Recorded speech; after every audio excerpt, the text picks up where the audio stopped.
नमस्कार, जय हिंद, जय भारत।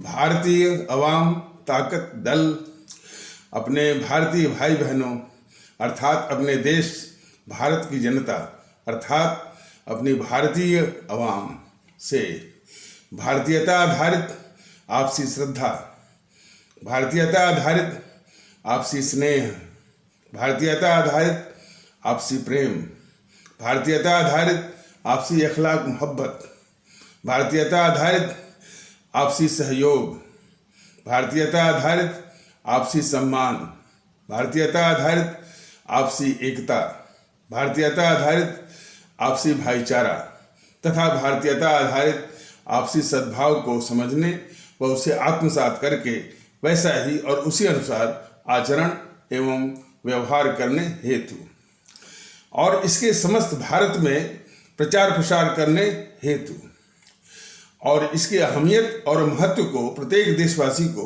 समझाकर उसे अपनाते हुए वैसा ही और उसी अनुसार आचरण एवं व्यवहार करने हेतु और प्रत्येक देशवासी को अपना ही भारतीय भाई बहन मानकर, समझकर, अपनाकर उनके साथ वैसा ही और उसी अनुसार आचरण एवं व्यवहार करने हेतु सतत, सदैव और हमेशा अदब के साथ, आदर के साथ अर्ज करता है, विनती करता है। सर्वप्रथम वो बात जो कल के वीडियो में किन्हीं कारणों से छूट गई थी और जिसको बहुत ही महत्व दिया जाना चाहिए और जिसके अनुभव को हमारे पूरे देश के भारतीय भाई बहनों को साझा करना चाहिए, वो मैं कह रहा हूँ। इस जो वीडियो जो जारी हो रहे हैं भारतीय अवाम ताकत दल के द्वारा जो है इस यूट्यूब के संदेश के माध्यम से जो कि भारतीय एकता और माने भारतीयता आधारित एकता, भारतीयता आधारित भाईचारा इत्यादि और भारतीयता आधारित सद्भाव को के विषय में तो कुछ लोग कह रहे थे कि भाई हमारे हमारे भारतीय समाज के सवर्ण कहे जाने वाले तबके से उतनी अच्छी प्रतिक्रिया नहीं आ रही है।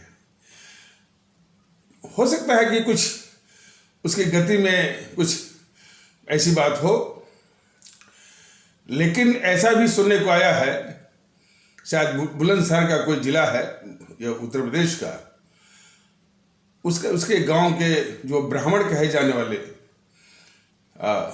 भारतीय भाई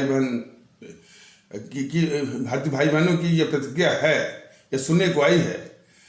उन्होंने ये कहा कि हम ब्राह्मण, देखिए वो अपने को कह रहे हैं, हम ब्राह्मण लोग इस देश के साथ बहुत बड़ी गद्दारी किए हैं। देखिए उनका अनुभव, हम ब्राह्मण लोग हम इस देश के साथ बहुत बड़ी गद्दारी किए हैं, जो कि एक जात के नाम पर इस घोर गद्दार नेहरू को या कांग्रेस को समर्थन देते रहे हैं। ये इस तरह की भावना है कि इस गद्दार नेहरू को और गद्दार जीएनपीसी को समर्थन देना हमारे देश के खिलाफ गद्दारी है। ये अपने आप में बहुत ऊंची भावना है और मैं समझता हूँ कि ये हमारे दूसरे जो भारतीय भाई बहन हैं उनके लिए बहुत ही अनुकरणीय, अनुसरणीय और मिसाल की बात है। तो इस तरह की अनुभूतियाँ मैंने देखने को मिल रही हैं। ये भारतीय अवाम ताकत दल के भारतीयता आधारित एकता, भारतीयता आधारित आपसी एकता, भारतीयता आधारित आपसी भाईचारा, भारतीयता आधारित आपसी सद्भाव और आपसी अखलाक मोहब्बत, प्रेम और श्रद्धा और ये स्नेह, आपसी सहयोग, आपसी सम्मान, सभी कुछ के आधार पर जो भारतीय माहौल लाने की जरूरत जो भारतीय अवाम ताकत दल बता रहा है, उसको सभी भारतीय भाई बहनों को भक्ति भाव से, देशभक्ति भाव से, देखिए देशभक्ति में दोनों चीज आती है, राष्ट्र के प्रति भक्ति भी और अपनी आवाम के प्रति भक्ति भी। आवाम के प्रति जब भक्ति करिए तो कोई मन में भेदभाव ना हो, किसी भी आधार पर, जातिगत आधार पर भी, संप्रदायगत आधार पर भी, भाषागत आधार पर भी, और भाषा के आधार पर जो जो जो प्रांत बने हैं तो प्रांतगत आधार पर भी कोई मन में भेदभाव नहीं होना चाहिए।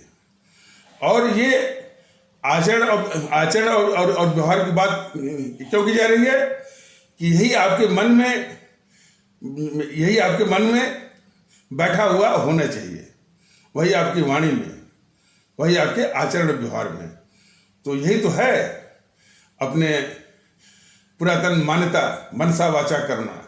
मनसा वाचा कर्मणा से इस भारतीयता के मर्म को आत्मसात करना और ऐसा आचरण व्यवहार करना ही तो जो है ये भारतीय जनता के दल जो है वो अपने भारतीय भाई बहनों के बीच में ये संदेश, ये निवेदन ये भेज रहा है।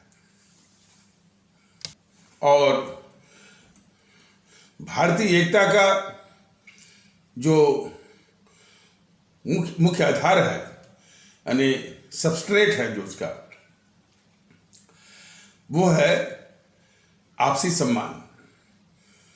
आपसी सम्मान की बात जब की जाती है हमारे समाज में, हमारे भारतीय समाज में कुछ तबके ऐसे हैं, किन्हीं कारणों से हम यानी उन कारण या बुराइयों पर ज़्यादा ध्यान न दे करके उसके समाधान की चिंता करते हुए ये बताना चाहते हैं कि कुछ तबके अपने को अलग थलग महसूस करते हैं, खास करके हमारे जो पिछड़े भारतीय भाई बहन, और जिनको कोई दलित कहता है, कोई अनुसूचित जाति, अनुसूचित जनजाति कहता है, या तरह तरह की बात, उसमें भी कई जाटों हैं, क्या हैं, ये जितने भी इस नाम से पुकारे जाने वाले हमारे भारतीय भाई बहन हैं, उनके लिए भी, और हमारे इस्लाम आस्था वाले भारतीय भाई बहन भी, तो वो कुछ अलग थलग एक रहने का एक अभिशाप बना हुआ है। उनको विशेष रूप से सम्मान देने की आवश्यकता है, उनको एहसास दिलाने की आवश्यकता है कि हम सभी आपके अपने हैं, आप भी भारतीय हैं, हम भी भारतीय हैं, और इसके अलावा हमारा आपका इसके अलावा कोई वजूद नहीं है। इसलिए आप हमारे भाई बहन हैं, भारतीय भाई बहन, ये एहसास दिलाना ही होगा।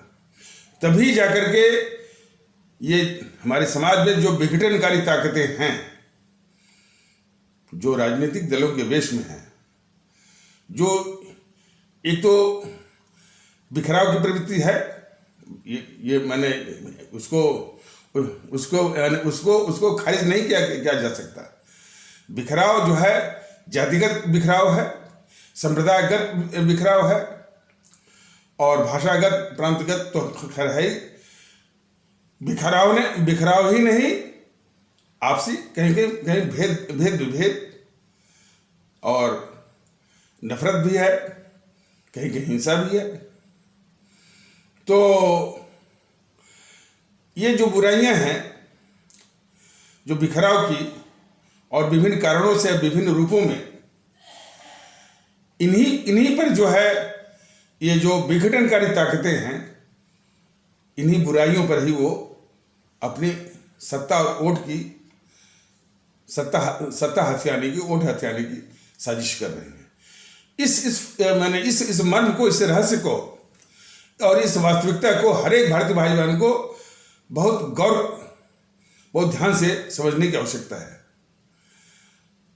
जिसमें कि सबसे बड़ी विघटनकारी जो दल है वो आपका समाजवादी आपका जो है ये जीएनपीसी, गांधी नेहरू परिवार जनरल चौकड़ी कॉकस है, जिसको कि आप सभी भारतीय भाई बहन भूल से या भ्रम से या गलती से कांग्रेस कहते चले आ रहे हैं। और उसने भी छल और कपटपूर्ण तरीकों से ये भारतीय राष्ट्रीय कांग्रेस के रूप में मान्यता ले रखी है भारत निर्वाचन आयोग से, और अपने को कहती है कि हम एकता के प्रतीक हैं, हम भारतीय राष्ट्रीय हैं। लेकिन भारतीय भाई बहनों को जानना जरूरी है ये भारतीय नहीं बल्कि सबसे सबसे खतरनाक भारत विरोधी और भारत द्रोही है। राष्ट्रीय नहीं, सबसे अराष्ट्रीय, राष्ट्र विरोधी है ये और विघटनकारी, सबसे खतरनाक। जरा सोच लीजिए कि और शुरू से जो है, और मैंने जब से इसका जन्म हुआ 1885 से, तब से ये विघटन की इसकी गतिविधि रही है। और तो और भी जितने भी दल हैं और इनके जो छोटे भाई हैं भारतीय जनता पार्टी, वो भी एक विघटनकारी ताकत है। वो भी ध्रुवीकरण जो है, और बड़े शास्त्रीयाना ढंग से समाज में और खास करके हमारे हिंदू सनातन आस्था वाले भारतीय भाई बहनों में एक डर कि यदि बीजेपी को आप नहीं लाएंगे तो वो हिंदुत्व पर खतरा आ जाएगा, गजवा हिंद आ जाएगा और दारुल इस्लाम आ जाएगा इत्यादि। तो डर क्या था?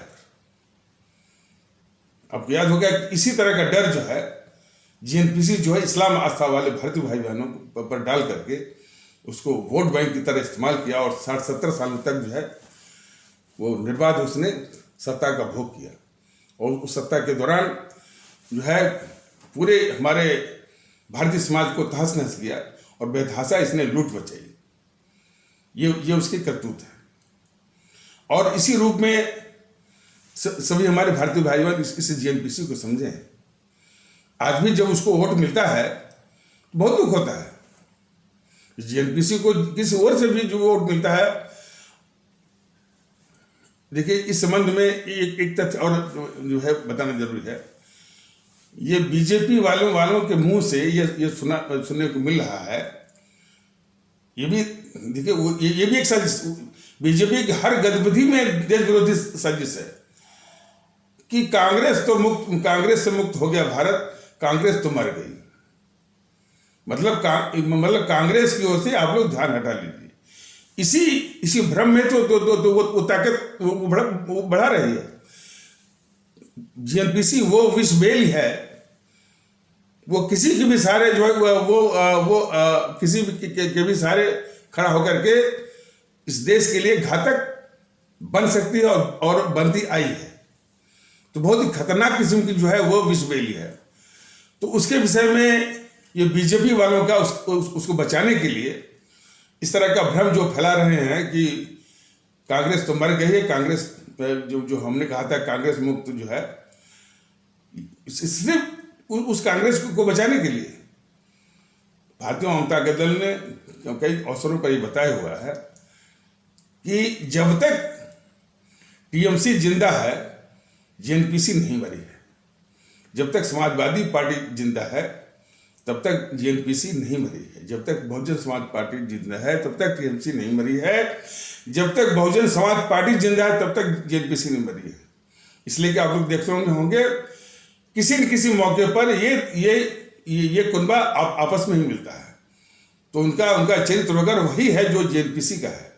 तो जब तक ये जिंदा है तब तक ये कहना कि कांग्रेस मर चुकी है बिल्कुल नहीं है। जब तक एनसीपी जिंदा है, और शिवसेना तो इसी जीएनपीसी के द्वारा सन 70 के दशक में पैदा की गई। और भी जो छोटे दल हैं आपके डीएमके या एडीएमके और टीडीपी इत्यादि, वह भी इसी जीएनपीसी के ही उपज है। इसलिए जीएनपीसी मरी नहीं है, कदाप नहीं मरी है। यदि उसको एक भी वोट मिल रहा है तब भी इस देश के लिए अभिशाप है। भारतीय जनता दल भी स्पष्ट है और यही इसी स्पष्टता के साथ अपने सभी आदरणीय भारतीय भाई बहनों को बताना चाहता है कि इस जीएनपीसी की समूल समाप्ति हमारे देश की सुरक्षा के लिए, हमारे देश को, हमारे मुल्क को महफूज रखने के लिए उसी प्रकार आवश्यक है जिस प्रकार हमारे महान देशभक्त और दार्शनिक और महान जो है वो कूटनीतिज्ञ चाणक्य जी ने वो कुश की जड़ में मट्ठा डाल करके कुश को जड़ से समाप्त किया था। तब जाकर के वो कुछ समाप्त हुआ था। उसी प्रकार इसे जेएनपीसी को जड़ से समाप्त करने की जरूरत है। और जब जेएनपीसी को समाप्त करिए तो उसके जो छोटे भाई हैं भारतीय जनता पार्टी, उसको भी समाप्त करना जरूरी है। इसलिए कि जो कि यानी भारतीय जनता दल बराबर बताया है कि ये और इस चीज को बहुत गौर से जरा आप लोग सुनिए और समझिए कि ये बीजेपी और उसका जो आका है आरएसएस, जिसके कि ये बीजेपी या जनसंघ राजनीतिक उपज है, वो इस जीएनपीसी के जो कहते हैं कि कांग्रेस मर चुकी है, बिल्कुल नहीं, बल्कि ये जीएनपीसी की रक्षा के उपकरण के रूप में ये काम कर रहा है, उसको बचाने के लिए, और बड़े शातिराना ढंग से।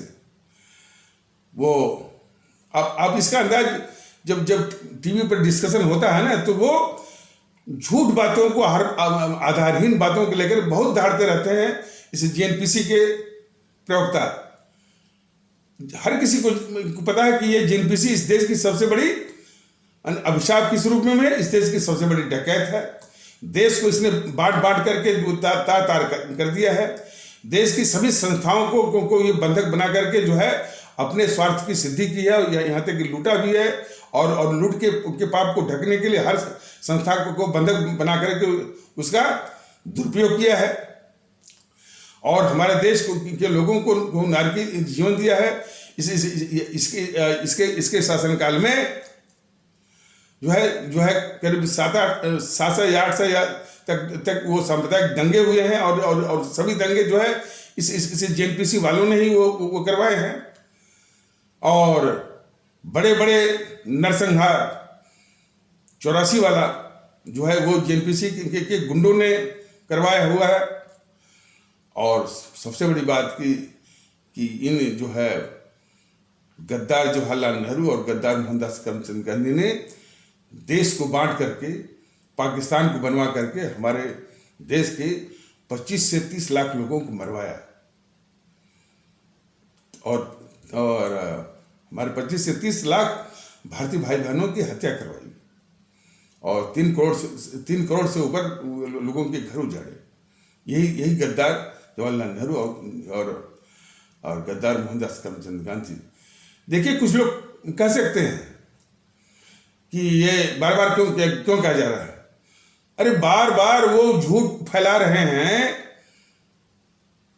तो उसको देखने की जरूरत है। और जब तक इस देश की जनता को समझाना है कि इस देश का अभिशाप जो है जीएनपीसी है, और जीएनपीसी के देश को बांटने वाले जो है यही दोनों गद्दार जवाहरलाल नेहरू और गद्दार मोहनदास करमचंद गांधी हैं, जिन्होंने सिर्फ इस गद्दार जवाहरलाल नेहरू को सत्ता दिलाने के लिए, सत्ता पर काबिज होने के लिए ये साजिश किया, देश को बांटा है। कैसे देश जो है वो माफ कर देगा? हाँ, उसको ढकने के लिए इन सबों ने उससे भी बड़ी साजिश किया। इसका इल्जाम किसी और के सिर पर, और इसके लिए जो है तमाम तरह की गलत तर्क देते हैं, थ्योरी देते हैं कि कभी आरएसएस ने किया, और कभी जो है वो बोलते हैं कि श्यामा प्रसाद मुखर्जी ने मुस्लिम लीग के साथ जो वो शासन किया तो उसके कारण जो है देश बटा।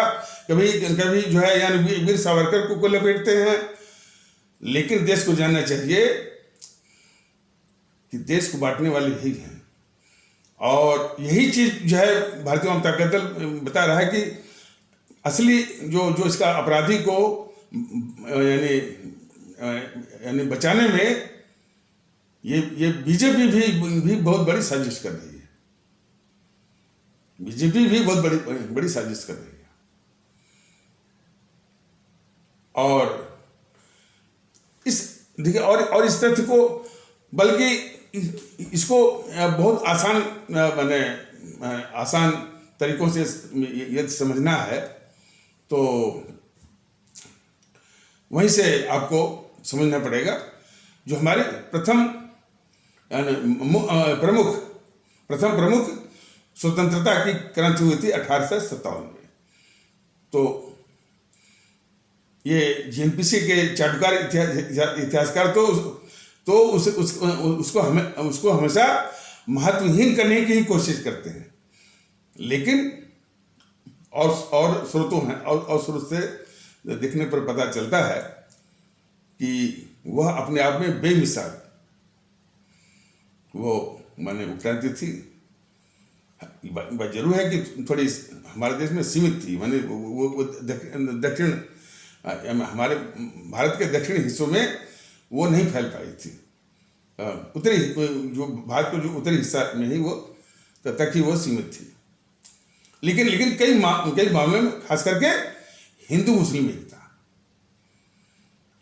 एकता जैसा कि बताया गया है कि वो कानपुर से जो है नाना साहब और उनके सहायक वो मौलवी अजीमुल्ला खान, मेरठ से मंगल पांडे और यहाँ से बरेली से बख्त खान बहादुर और फैजाबाद से मौलवी अहमदुल्ला खान और लखनऊ से बेगम हजरत महल और जगदीशपुर आरा बिहार से कुंवर सिंह और रानी लक्ष्मीबाई। तो और इन लोगों का कोई नेता नहीं था। देखिए, इन लोगों का कोई नेता नहीं था और जितने भी उसमें नवाब थे, राजा थे, जमींदार थे, वह अंग्रेजी सरकार के ही चमचे वो बने हुए थे। ऐसी परिस्थिति में भी मुगल बादशाह का या मुगल सल्तनत का वो अंतिम बादशाह बहादुर शाह जफर को ही इन क्रांतिकारियों ने अपना नेता बना दिया। उनकी अपनी सेहत जो है वो गवाही नहीं कर रही थी, लेकिन फिर भी वो इस क्रांति का नेता बनने के लिए वो उन्होंने स्वीकार कर लिया। और तो हम लोग तो 1857 की घटना को मानते हैं कि हमारा जो प्रथम प्रमुख वो स्वतंत्रता की क्रांति थी, संघर्ष था। लेकिन अंग्रेज लोग मानते हैं कि ये बगावत थी, म्यूटिनी थी। तो इनको भी बागी मैंने अंग्रेजों ने ये मुगल बादशाह बहादुर शाह जफर को बागी मान लिया। जब उन्होंने इस क्रांति का नेतृत्व संभालने के लिए जो है वो स्वीकार कर लिया, तो अंग्रेजों ने उन मुगल बादशाह को या मुगल सम्राट को, जो मुगल सल्तनत के अंतिम बादशाह थे, उनको बागी मान लिया और उनको रंगून की जेल में बंद कर दिया। और उसी रंगून की जेल में ही ये बहादुर शाह जफर या बहादुर शाह द्वितीय भी कहते हैं, तो उनका वहीं पर देहांत हो गया। और उन्होंने अपने इस चीज को कई बार बताया भी गया, लेकिन इसको समझना, हर एक को समझना और महत्व देना बहुत जरूरी है। तो उन्होंने अपने आत्मकथा में लिखा कि हमको इस बात का बहुत दुख है और मलाल है कि इस दुनिया से रुखसत करते समय हमको अपनी जमीन नसीब नहीं हुई। तो उनका बहादुर शाह जफर का अपनी जमीन से तात्पर्य सिर्फ था भारत की मिट्टी, वो मंगोलिया नहीं था। और ये संदेश उनके लिए है कि जो देश के गद्दार जो है बोलते हैं आक्रांता वगैरह बोलते हैं। अभी इस टॉपिक पर आएंगे कि देश में गद्दार कौन कौन है। ये टॉपिक जो है अभी इसी एपिसोड में उसका एक कुछ वो इंट्रोडक्शन जो है वो दिया जाएगा कि कौन कौन गद्दार है। तो एक गद्दार तो यही हैं जो कि वो मुगल आए और यहीं पर बस गए, यहीं पर रह गए, इसी देश को अपना वतन माना और इसी मिट्टी में दफन हो गए। वो दफन हो गया, उनके दाता परदाता भी दफन हो गए। उनको ये देश के गद्दार जो है वो आक्रांता बोलते हैं। और जान लीजिए कि इस तरह के आक्रांता बोलने वाले जो है सिर्फ गद्दारी नहीं है, देश में नफरत फैलाने वाले जो है और चीन के पैसों पर जो पलने वाले जो है एनपीसी, गांधी नेहरू परिवार, चांडाल चौकड़ी और ये वामदल, उनके मंसूबों को पूरा करने वाले ये देश के गद्दार हैं जो इनको आक्रांता बोलते हैं। तो ये भी एक बहुत खतरनाक किस्म का आक्रांता है जो कि हमारे जो है यानी मुगल वंश को और भी जो सल्तनत है, तुगलक वंश है, लोधी वंश है और भी है, सार्की वंश है तमाम। और उसी में मैंने कहना बिल्कुल आवश्यक है कि शेरशाह सूरी जो कि सिर्फ पाँच साल के लिए ये भारत के सम्राट हुए थे, 5 साल। उसी में उन्होंने जो आजकल कही जाती है GT road, grand trunk road, Peshawar से कलकत्ता बनवाई। हालांकि वो उतनी पुरानी रोड थी तो कई बार वो टूटी फूटी, फिर नए रूप में उसकी मरम्मत हुई, लेकिन वो जीटी रोड जो है, जिसका नाम इसमें जीटी रोड है, ग्रैंड ट्रंक रोड, वो बनवाई थी हमारे भारत के सम्राट, हमारे भारत के आदरणीय सम्राट शेरशाह सूरी ने। यह भी किसी को नहीं भूलना चाहिए। ये देश के गद्दार, इनको भी बोलते हैं आक्रांता बोलते हैं। अभी इस टॉपिक पर आ रहे हैं विस्तार से, कि विस्तार से तो समझ नहीं पाएगा, एज ए इंट्रोडक्शन, परिचय के रूप में।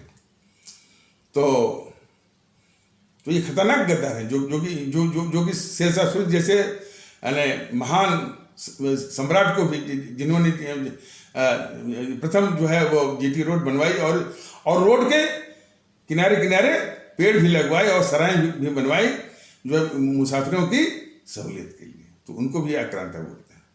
तो ऐसी मानसिकता को भी से भी लड़ने की जरूरत है और ऐसी मानसिकता को ध्वस्त करने की जरूरत है और उनको गद्दार के रूप में बेनकाब करने की जरूरत है जो कि आक्रांता बोलते हैं।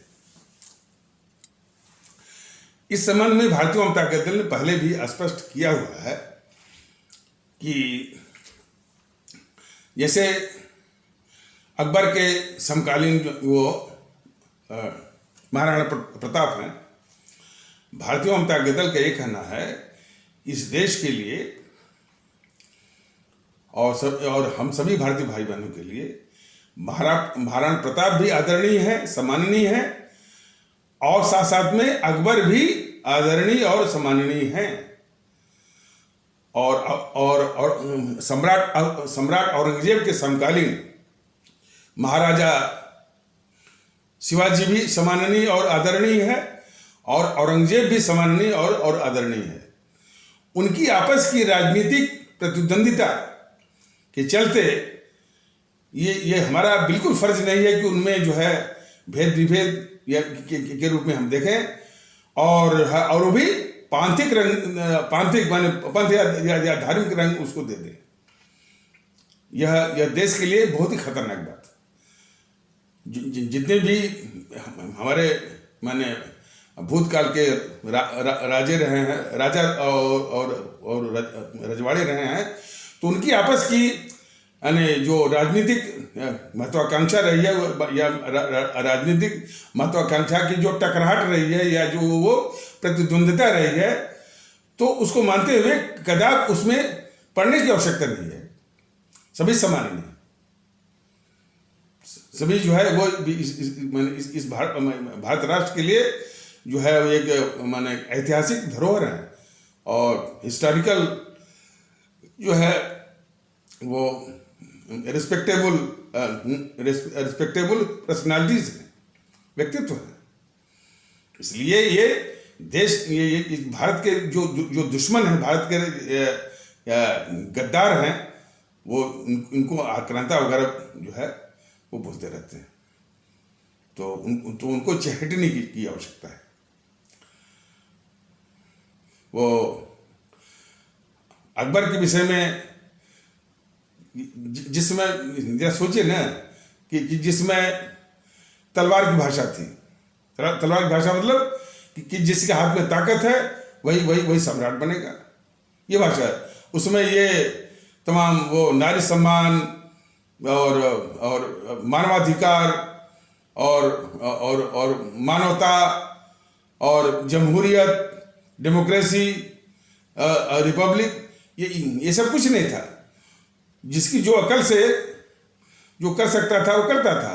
तो अकबर ने अपनी अकल से एकता लाने के लिए जो कोशिश की है, ये भारत देश के लिए और सभी भारतीय भाई बहनों के लिए अनुकरणीय है। वो जितने भी धर्मगुरु थे समाज के, वो यानी हिंदू सनातन वाले, इस्लाम और इस्लाम वाले और ईसाई वाले और वाले को मिलाने के लिए सम्राट अकबर ने बहुत कोशिश की और इसके लिए उसने बनवाया था इबादत खाना। अब उसमें चूंकि कट्टरता इतनी ज्यादा थी कि उस सम्राट अकबर को उतनी कामयाबी नहीं मिल पाई, लेकिन कोशिश बहुत हुई। यहाँ तक कि उसमें जितने भी ये मुल्ले कटमुल्ले थे वो बड़ी आलोचना करते हैं अकबर की। इस जो कुछ जो कट्टरवादी किस्म के मुल्ले कटमुल्ले जो है अकबर की बहुत आलोचना करते हैं एकता के लिए, लेकिन उस कोशिश को प्रत्येक जो है भारतीय भाई बहन को अच्छी तरह से उसको अप्रिशिएट करना चाहिए, महत्व देना चाहिए और उसको इसी रूप में देखा जाना चाहिए। और इसी के साथ ये जो बार बार कहा जा रहा है, आक्रांता कहने वाले जो है वो इस देश के शत्रु और गद्दार।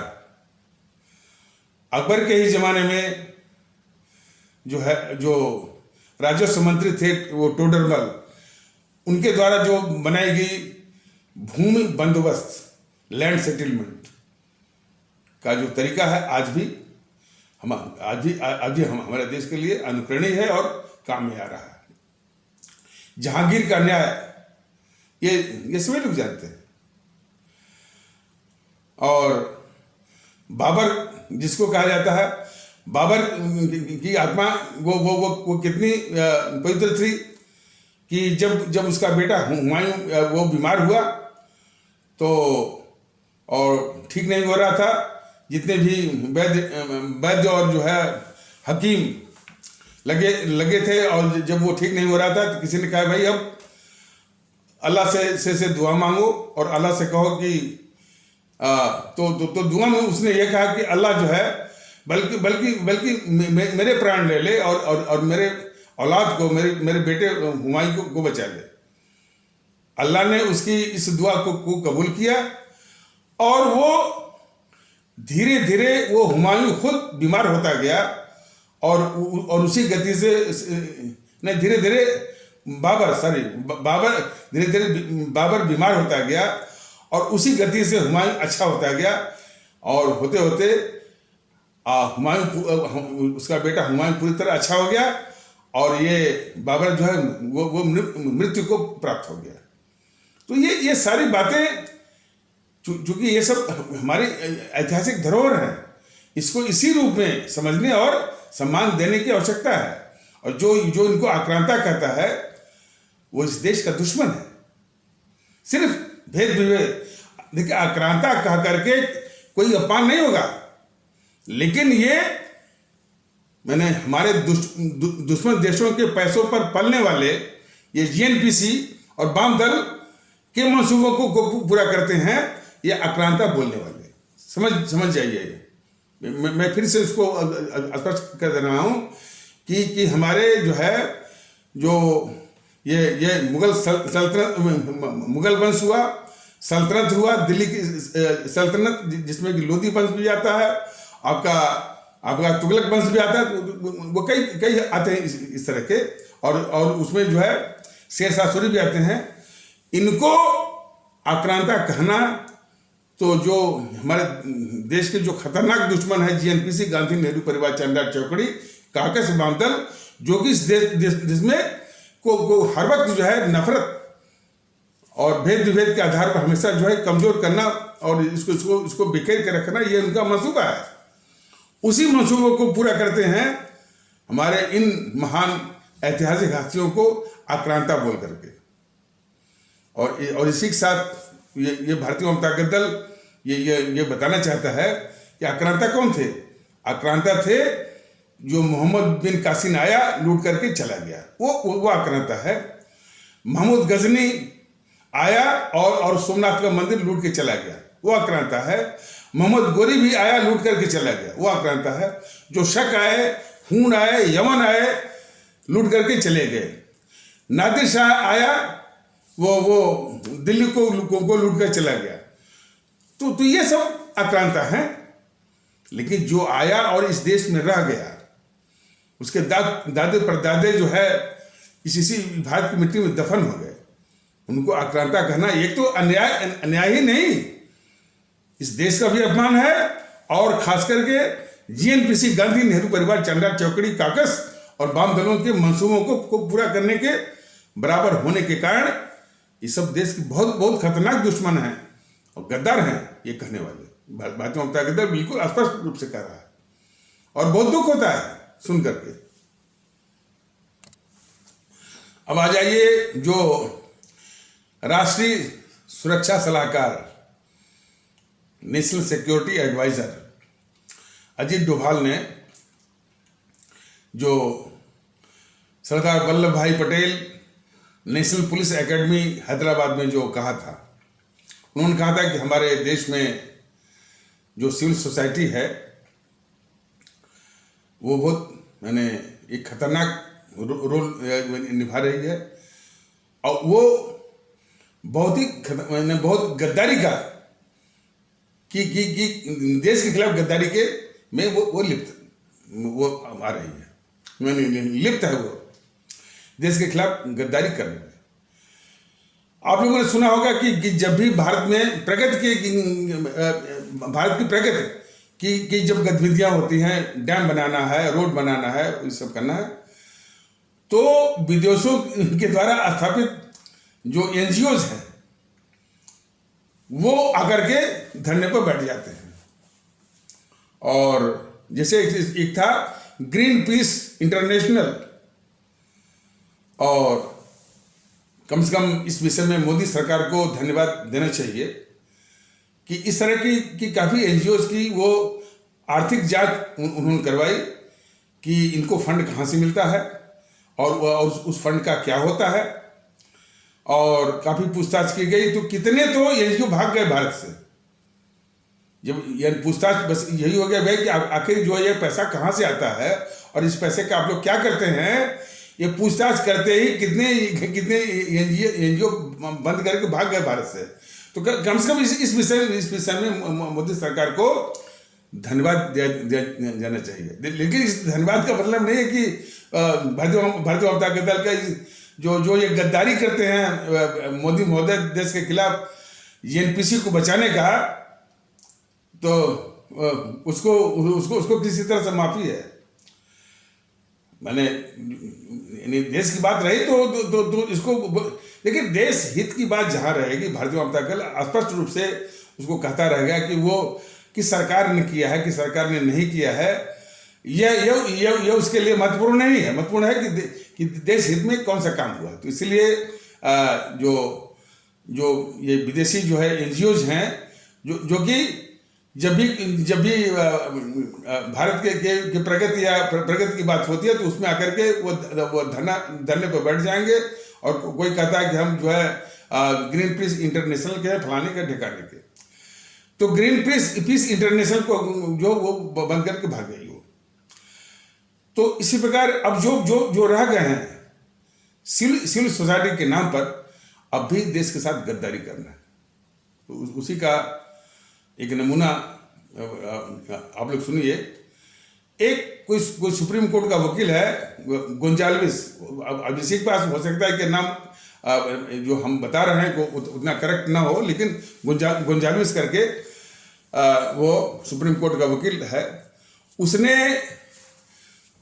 सुप्रीम कोर्ट में याचिका दायर किया कि जो चारों धाम सर्किट जो है, माने चारों धाम के लिए जो सड़कें जो है वो बनाए जाने की बात है, मैंने सड़कें तो हैं, कहीं कहीं नहीं है, लेकिन चौड़ी सड़कें जो कि 2-3 मीटर की थी, अब उसको 7 मीटर 8 मीटर या 10 मीटर की वो चौड़ी बनाने की बात है, और काम भी हो रहा है।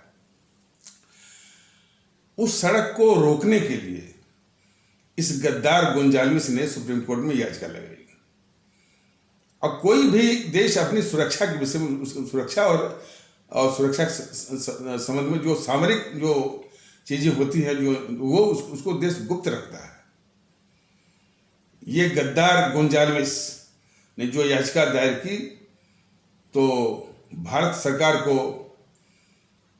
कहना पड़ा, हालांकि जो जिस चीज को वो छिपाना चाहती थी उसको कहना पड़ा, मजबूरी में कहना पड़ा कि साहब जो हम जो मिसाइलें जो बनाए हैं, जो हमारे APJ अब्दुल कलाम ने तमाम मिसाइलें बनवाई हैं, अग्नि है और हमारे आकाश वगैरह है, जो जिस तरह की मिसाइलें हैं, और जो वो मिसाइल डिफेंस सिस्टम S-400 वगैरह जो भी है, ये जाएंगे कैसे इतनी बड़ी से? इनके लिए चौड़ी सड़क का होना जरूरी है, और हम नहीं करना चाहते थे, और सुरक्षा कारणों से हम नहीं करना चाहते थे, लेकिन माननीय आप पूछ रहे हैं तो बोलना पड़ रहा। तो ये चीन की साजिश पर, चीन चाहता है कि ये सड़क न बने, और सड़क यदि हो तो पूरी दुनिया जान जाए कि जो है, और खासकर चीन भी जान जाए कि ये सड़क वो क्यों बना रहे हैं। हमारा दुश्मन चीन को इस JNPC ने पूरा जो है सीमा तक जो है वो सारे दुश्मन चीन ने सारे इंफ्रास्ट्रक्चर, रेलवे, रोड वगैरह सब बना लिया है। और भारत अपनी रक्षा के लिए जब ये बनाना चाहता है, और जबकि उसका खुलासा सार्वजनिक रूप से नहीं करना चाहता है, और देशों के लिए नहीं करना चाहता है, गुप्त रखना चाहता है, तब ये गोंजाल्विस जैसे गद्दार वकील जो है वो सुप्रीम कोर्ट पहुंच जाते हैं। तो ऐसे जो है देश के बहुत बड़े गद्दार हैं सब, तो इसको समझ लीजिए। और ये गद्दार जवाहरलाल नेहरू तो खैर उसकी गद्दारियों में एक गद्दारी और है, जैसा कि बताया गया कि अपनी सेना के लिए वो एक सुई तक नहीं बनने दिया इस गद्दार जवाहरलाल नेहरू ने। और सन 62 की लड़ाई में हमारे सैनिक जो है निहत्थे मारे गए। इतना बड़ा गद्दार था ये जवाहरलाल नेहरू। तो और सीमा पर सड़क नहीं बनने दिया इस गद्दार जवाहरलाल नेहरू ने, और सीमा पर भारत की ओर से सड़क न बनने से 200 किलोमीटर और जो है ये चीनी सेना जो है वो घुस आई, वो पूरा मौका दिया। ये गद्दार राहुल गांधी के लिए है, देश का दुश्मन राहुल गांधी के लिए है। तब नहीं कहता है कि हमारे बाप के नाना ने जो है जो गद्दारी की उसके कारण जो है 42,000 वर्ग मील तो गया ही, तिब्बत तो गया ही दुश्मन चीन को। और जिस गांव को ये कोई सब बोलते रहते हैं, और एक बड़ी विशेषता है कि ये गांव बना लिया है, चीन बना लिया है, ये टीवी पर बराबर बोलते रहते हैं। लेकिन ये बीजेपी वाले जो ये भी बड़े बड़े गद्दार हैं, वो कभी भी खंडन नहीं करते हैं। नहीं भाई, ये जो तुम ये जो बता रहे हो, ये तुम्हारे गद्दार नेहरू की देन है। तो भारतीय जनता दल और विस्तार से बताया गया कि ये बीजेपी वाले मतलब शुद्ध रूप से बीजेपी वाले JNPC को बचाने का एक बहुत ही खतरनाक उपकरण के रूप में इस्तेमाल हो रहे हैं। मोदी जी बीजेपी वाले RSS वाले इस JNPC के सारे पाप को ढक रहे हैं और हर तरह से बचा रहे हैं।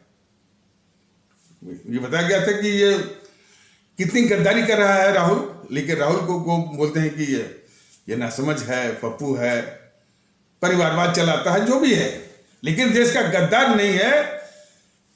ये दिखाने की कोशिश करते हैं ये बीजेपी वाले। और कभी कहते हैं कि ये कांग्रेस समाप्त हो गई, कांग्रेस मुक्त हो गई। वह सब जो है वो कांग्रेस की ओर से ध्यान हटाने के लिए। भारतीय अवाम ताकत दल ये बराबर ये बता के रहेगा और अपने अपने भारतीय भाई बहनों में ये जागृति ला के रहेगा कि जेएनपीसी इस देश की, वाम दल इस देश के सबसे खतरनाक और देश की बात।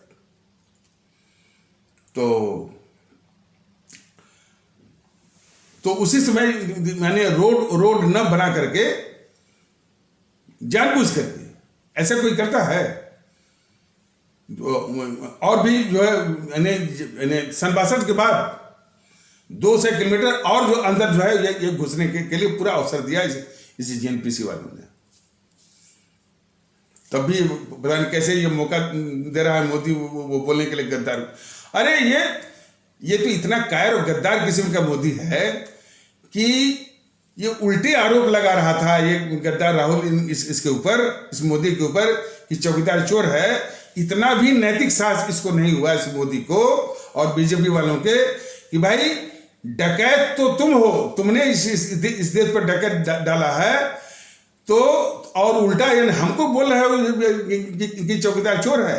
इतना भी नैतिक साहस और नैतिक बल नहीं हुआ इन बीजेपी वाले गद्दारों को, जो कि उसके सिर्फ उसको बचाने के लिए उसके उल्टे उसका जो है चोर का आरोप जो है वो झेल रहे थे और उसके बचाव में क्या कर रहे थे कि भाई ये मोदी चौकीदार हैं तो हम भी चौकीदार, हम भी चौकीदार।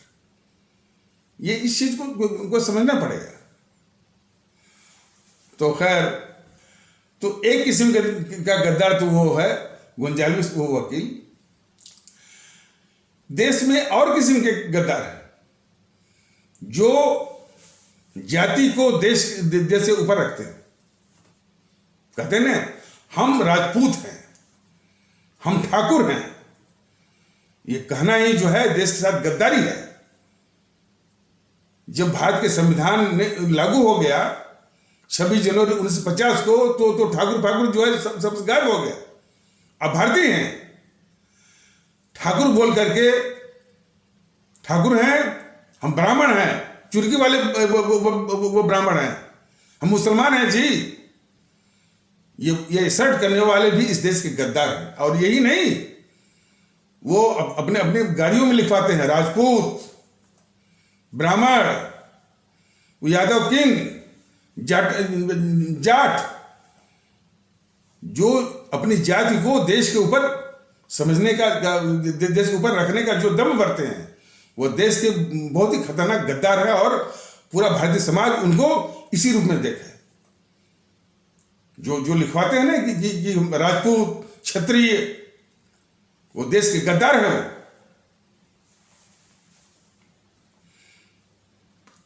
महत्व जो है देश का है, क्षत्रिय का नहीं है, ब्राह्मण का नहीं है, मुसलमान का नहीं है। तो एक तरह के गद्दार तो वो भी हैं। दूसरे तरह के गद्दार ऐसे हैं कि वो कहते हैं कि यानी हम चूंकि वो हिंदुत्व का पालन करते हैं, हिंदू धर्म का पालन करते हैं, तो हम ही वो राष्ट्रभक्त हैं। और दूसरे जो है वो राष्ट्रभक्त नहीं है, या कभी कभी उनको गद्दार भी कहते हैं। जरा फिर से, चूंकि हम जो है हम हिंदू धर्म का पालन करते हैं और हिंदू जो है वो यानी परंपराओं का अनुसरण करते हैं, तो हम ही राष्ट्रभक्त हैं। और उनको इतना कुछ सभी नहीं, कुछ ऐसे तत्व हैं, उसी की बात है। बाकी जो राष्ट्रभक्त नहीं है, जो हिंदू परंपराओं का पालन करते हैं और कभी कभी तो दूसरों को गद्दार भी कहते हैं। ये सोच रखने वाले भी इस देश के खतरनाक गद्दार हैं। और ऐसी जो घटनाएं आती हैं कि पाकिस्तान के पक्ष में जो कभी कभी जिंदाबाद के नारे लगते हैं और उसके पक्ष में जो है झंडे, पाकिस्तान के झंडे लहराए जाते हैं। ऐसे तत्व भी इस देश के खतरनाक गद्दार हैं। और उनमें ये जान लीजिए, मैं राहुल गांधी की सभाओं में अक्सर पाकिस्तान जिंदाबाद के नारे लगते हैं। इसे अखिलेश यादव की सभा में, समाजवादी आगरा में कोई मीटिंग किया था, वहां भी जो है पाकिस्तान जिंदाबाद के नारे लगे थे। तो ये राहुल गांधी हुआ या अखिलेश यादव, ये खतरनाक किस्म के गद्दार हैं। और भी अपने भारतीय समाज और खासकर भारतीय समाज में जो इस्लाम आस्था वाले भारतीय भाई बहनों के तबके में कुछ तत्वों के द्वारा जो है पाकिस्तान के पक्ष में पाकिस्तान जिंदाबाद के नारे और झंडे वो लहराने की जो बातें आती हैं, वो भी इस देश के खतरनाक गद्दार है। और बाकी पूरे समाज को मालूम है, यहाँ तक कि हमारे इस्लाम आस्था वाले भारतीय भाई बहनों को भी मालूम है कि इस भारत से बढ़िया कोई मुल्क है नहीं। लेकिन ये सारी समझ को, सारी शब्द को वो चौपट कर देते हैं, बिगाड़ देते हैं जब वो कुछ तत्व जो है पाकिस्तान के पक्ष में जो है वो खुशी में वो उसके पक्ष में नारे लगाना और झंडे वो फहराना। और ऐसी भी घटनाएं आती हैं कि जब भी कोई खेल वगैरह होता है तो मान लीजिए पाकिस्तान जब जीत जाता है तो उसके पक्ष में, उसके समर्थन में जो है वो पटाखे फोड़ना, जश्न मनाना कुछ तत्व करते हैं। तो वो तो खतरनाक गद्दार हैं ही। देखिए ये बहुत मार्मिक बात है।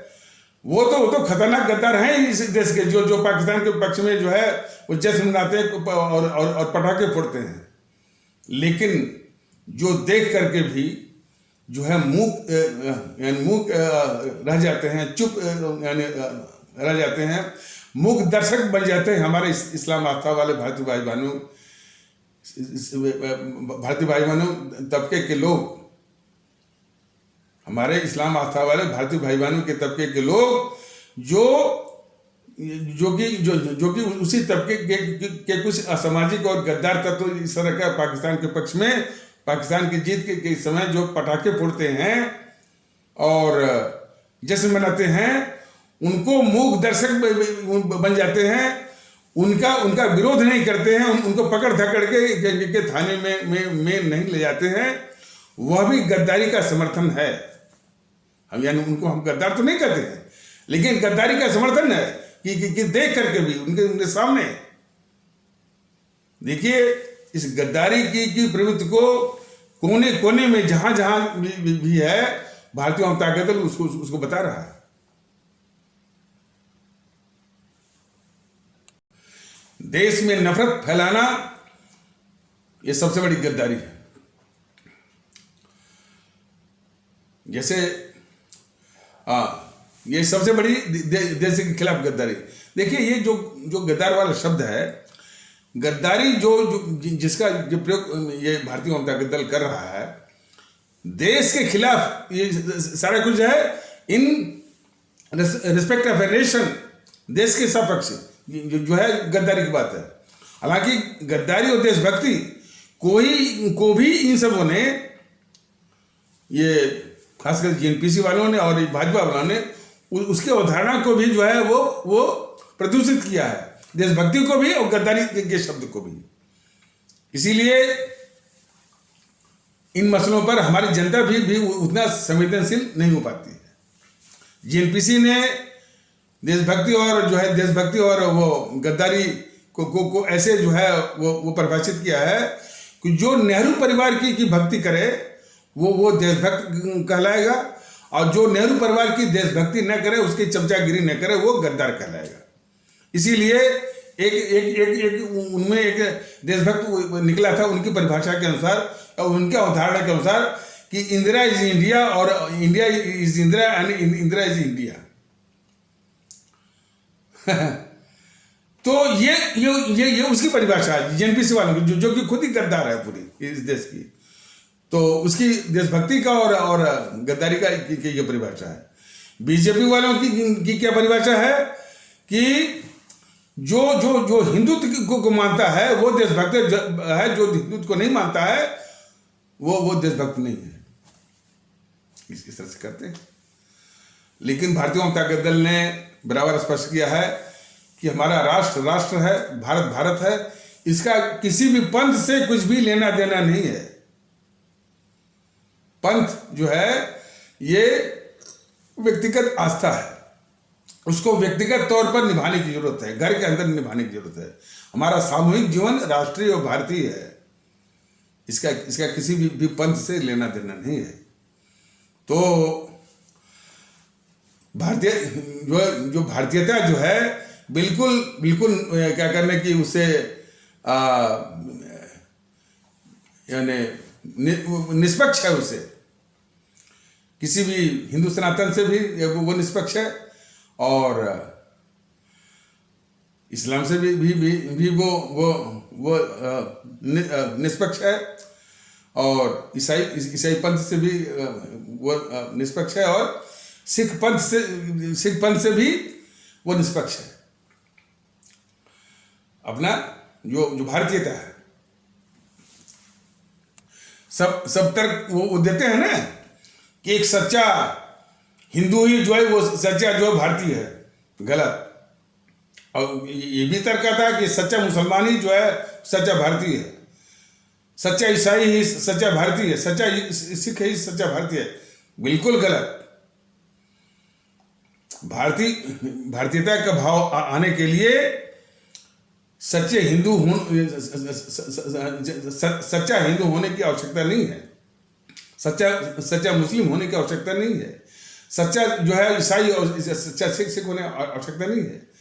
भारतीयता के भाव है कि हमारा मुल्क सर्वोच्च है, सबसे ऊपर है, और उसके बाद हमारी आवाम है, और उसके बाद ही कोई है, उसके बाद हमारा ईश्वर हो, अल्लाह हो, खुदा हो, गॉड हो, वाहिगुरु हो, तब और जो ये धार्मिक माने जो ग्रंथ हैं, पुस्तकें हैं, गीता, रामायण, कुरान, बाइबल, गुरु ग्रंथ साहिब इत्यादि। लेकिन सर्वोच्चता किसकी है? देश की और अपनी आवाम की, और उसके बाद कोई भी। ये मान्यता जो है वो ये मान्यता और इसका अनुसरण करना और इसी के अनुसार व्यवहार करना ही भारतीयता है। देश के बराबर कुछ भी नहीं है, और देश के बराबर और देश से बड़ा सब कुछ जो है देश अपना जो भारत राष्ट्र है या भारतवर्ष राष्ट्र भारतवर्ष है, उसके नीचे ही ये मान्यता है भारतीयता की। तो बात चल रही थी कि कौन कौन गद्दार है, तो वो भी है कि जो और कौन कौन गद्दारी का समर्थन करते हैं। तो एक नफरत फैलाना भी इस देश के साथ गद्दारी है।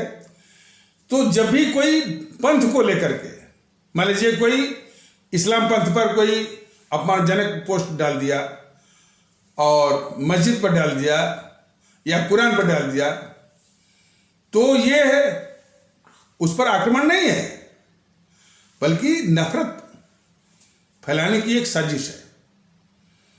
तो उस पर भड़क जाना, आंदोलन करना, हिंसा करना, यह निश्चित है कि वो जो नफरत फैलाने के इरादे से उसने ये पोस्ट डाला था, उसके साजिश का अब शिकार हो गए, शिकार ही नहीं हो गए। जो गद्दार का जो मंसूबा था कि देश में नफरत फैला करके हमारे भारतीय समाज को कमजोर करना, उसकी गद्दारी का समर्थन भी है। तो पांथिक बातों को लेकर के जो इस तरह से सोशल मीडिया पर पोस्ट या कोई समाचार मिलता है, उस भड़कावे में उस भड़कावे का शिकार बनना ही जो है इन नफरत फैलाने वालों गद्दारों का समर्थन है। तो वो समर्थन मत करिए। अब त्रिपुरा में क्या हुआ, अब उसकी बात को लेकर के फिर यहाँ महाराष्ट्र में जो किया गया, निश्चित रूप से जो है हमारे जो है इस्लाम आस्था वाले भारतीय भाई बहन यानी उन गद्दारों का समर्थन की बात है, जो कि ये नहीं समझा पाए कि ये तो जो है गद्दारों का काम है कि वो नफरत वो फैलाना, और यही चीज लागू होती है हमारे वो हिंदू सनातन पर भी, कि कोई इस तरह से पांथिक पोस्ट डाल दिया मंदिर की बात डाल दिया, और जो है वो रामायण के खिलाफ हमारे जो इष्ट देवता है जो राम और कृष्ण के ऊपर डाल दिया। बस भड़क गए। भड़कना ही जो है जो नफरत नफरत फैलाने वाला जो गद्दार है, उसके साजिश के शिकार आप हो गए। तो उसके साजिश शिकारी नहीं हुई, बल्कि उस गद्दार का, उसकी गद्दारी का भी समर्थन हो गया। तो इस तरह से समर्थन नहीं करना है। और जो देश में मतलब अपने भारतीय समाज के जो और तबके हैं, उनका मुख्य समर्थन भी गद्दारी को, देश की गद्दारी को समर्थन करना है। जैसे शाहरुख हैं, शाहरुख की गद्दारी को बताया गया है। शाहरुख को जो कंपनियां विज्ञापन देती हैं, वो भी इस देश की गद्दार है। शाहरुख के विज्ञापन को जो लोग देखते हैं, वो भी गद्दारी का समर्थन है। शाहरुख की फिल्में देखना भी गद्दारी को समर्थन है। शाहरुख ही नहीं, शाहरुख है, आमिर खान है, नासिरुद्दीन शाह है, दीपिका पादुकोण है, विनोद कश्यप है, और अनिल कपूर है, महेश भट्ट है। इनकी फिल्में देखना भी देश के गद्दारों का समर्थन के बराबर है। इस चीज को समझना होगा। गद्दारी का कोई भी छींटा, कोई भी स्पॉट, कोई भी उसका अंश जो है, उसको देश के किसी भी कोने से उसको खुरच करके वो निकालना होगा। जिस वक्त मालूम हुआ कि इसके ये शाहरुख जो है जो भारत विरोधी कोई है, वो टोनी एशाई उसका बिजनेस पार्टनर है। वो टोनी एशाई यानी विश्व के कई देशों में भारत विरोधी कार्यक्रम वो करवाता है। तो ये देश का गद्दार हुआ, देश का दुश्मन हुआ ये शाहरुख जो है। तब शाहरुख की फिल्में देखना, उसका विज्ञापन देखना, और जो कंपनी जो विज्ञापन करवाती है, सभी जो है वो वैसे तो जो कंपनी इसी से विज्ञापन कराती है, वो तो देश की गद्दार हुई।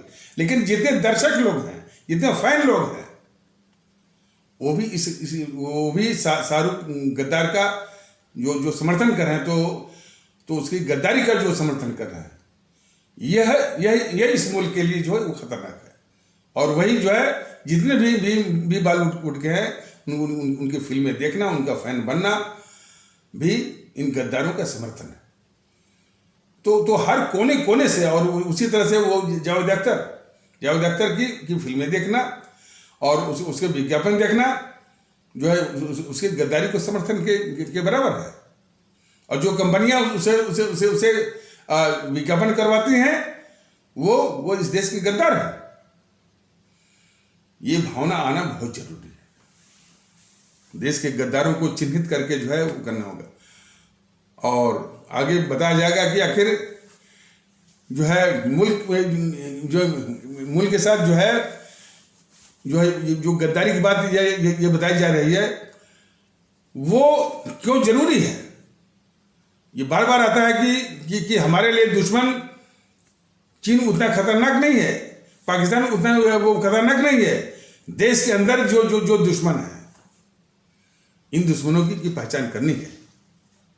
तो और सबका इलाज क्या है कि सभी हमारे भारतीय भाई बहन भारतीयता के आधार पर एक होकर के जो एक तरीका मिला हुआ है, एक मोड ऑफ डिसीजन जो मिला हुआ है ईवीएम मशीन पर, सारी जो है देश विरोधी ताकतों को, GNPC, BJP, TMC, Sapa, Basapa, RJD, और जो है NCP, Shivsena, TDP, DMK, AIADMK, सबको, अकालियों को बिल्कुल शून्य करना है, जड़ से उखाड़ना है। इसका संकल्प लीजिए और वो अपने इस संकल्प को वास्तविकता में परिणत करिए ईवीएम मशीन पर। तो इन्हीं आवश्यक शब्दों के साथ इस आवश्यक परिचर्चा को यहीं पर विराम दिया जाता है। तब तक के लिए नमस्कार, जय हिंद, जय भारत।